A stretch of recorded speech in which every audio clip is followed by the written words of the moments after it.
I can actually, I blogged about this. I wanted to talk a little bit about going to the bar at in Orlando. It was a lot of fun for us, and not just because we were sort of getting to flaunt our minor, incredibly minor celebrity status, but because atheists in places that don't have sort of a designated organization that gives people an excuse to meet up, like this one, like we always go to dinner after the show. When people don't have that, I'm sure that a lot of people who are watching the show know what I'm talking about because they write into us and they tell us that they're all really isolated. They feel like, I'm the only one in my family who is an atheist. I can't really talk to people without it turning into a huge fight. I don't have atheist friends. And what was really great about just getting together with these people at a designated time and basically announcing it all over Facebook, 20 people showed up, and they're all atheists, and they're all just delighted to have a chance to talk to each other because, they don't get a chance to just drink and talk and chat about the things as they see it and mostly have people to agree with them. And while I'm not saying that people should only talk to people who agree with them all the time, it can be such a positive and wonderful experience, as I know, because we keep doing this every a couple of times a month.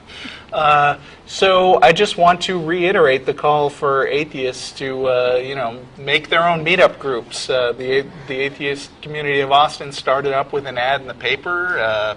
So people should do more of that. Well, I think the other point, though, is what you mentioned earlier, is the idea that when you're in an environment where every time you open your mouth, you just get criticized. Mm-hmm. That's it. It's like you have no format at all to discuss anything, and you're just surrounded by people who don't want to hear it or who just want to argue with you, and you never have a chance to express yourself, and people end up feeling so repressed in that situation. Exactly.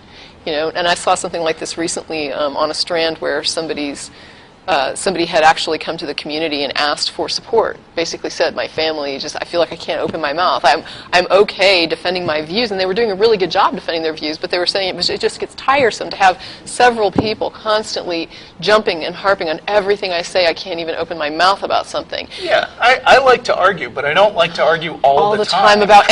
But what happens is then you end up just saying to yourself, I just can't even say what I think ever. Right. Because who are you going to say it to? You're either going to fight about it or you're going to not say it. And so when people finally went there, and he did get like an atheist community to come and sort of gain some friends and things, mm-hmm. I know one of the family members made a comment to the effect of, I don't know why this was necessary because I don't think there was a problem. And it's like, okay, well then clearly, yeah, well you don't really know what it's like to be in the situation when you're not that person who can't open their mouth about anything. And boy, does it change things when suddenly there are atheists there besides just him.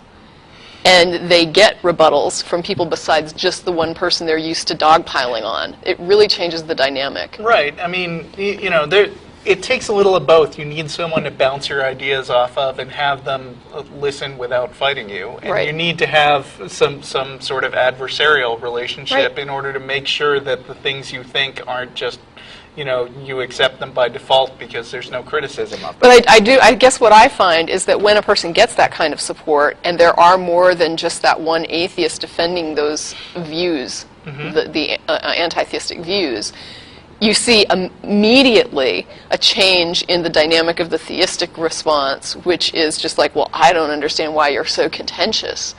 And it's like, wow, so it was okay when there was 3 of you dogpiling on this one guy who had nobody that agreed with him on the strand, but now that he's got people that agree with him on the strand, suddenly you don't like that so much. They start turning into tone trolls all of a sudden. Yeah. Yeah. I mean, they can get It's easy to get away with, especially when it's in your family. But when you have to defend your views outside your family where they've been normalized, it becomes a little more difficult when you're trying to explain those views that are crazy but normal in your family. Yeah, and, to somebody and we get outside those of kind that. of messages a lot because to a lot of theists, we are the only voice of atheism that they hear. So when they hear about our show, they're like, why do you bother doing this? Right. You don't have to have a show on atheism. Right. But they're not the ones that actually understand that the one atheist in their family feels completely isolated and marginalized.